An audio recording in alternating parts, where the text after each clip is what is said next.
ప్రస్తుతం BRS party నాయకులు మళ్ళీ వచ్చే ఎన్నికల్లో అధికారంలోకి మేమే తిరిగి వస్తామనేసి బీఆర్ఎస్ నాయకులు బలంగా చెప్తున్నారు. ముఖ్యంగా మీ నియోజకవర్గ ఎమ్మెల్యే సబితా ఇంద్రారెడ్డి కూడా బలంగా చెప్తుంది మా పార్టీ అధికారంలోకి వస్తుంది అనేసి. దీన్ని ఏ విధంగా చూస్తారు?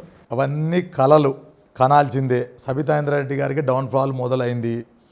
ఇప్పుడు చూసుకుంటే మా కేఎల్ఆర్ ఈ నియోజకవర్గానికి ఇన్ఛార్జిగా వారు ఉన్న కాడి నుంచి చూసుకుంటే అప్పటికి ఇప్పటికీ చాలా తేడా వచ్చింది. కాంగ్రెస్ పార్టీ మరీ బలంగా అయింది, బలం పుంజుకుంది. అంతకుముందు నాయకుడు లేక బిక్కుబిక్కుమనేటువంటి పరిస్థితి ఉండే.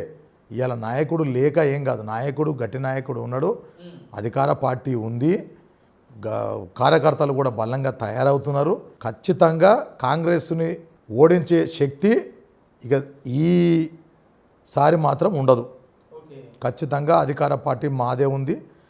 ఈసారి ఖచ్చితంగా రాబోయే ఎలక్షన్లో కూడా కేఎల్ఆర్ అన్న గారి నాయకత్వంలో, సీఎం గారి నాయకత్వంలో ఈ కాన్స్టిట్యున్సీ కూడా ఎమ్మెల్యే క్యాండిడేట్ కైవసం కూడా చేసుకుంటుంది. అంతకుముందు లెక్క లేదు, ఇప్పుడు చాలా మారింది. కార్యకర్తలు చాలామంది కూడా సిద్ధంగా ఉన్నారు గెలిపించుకోవడానికి.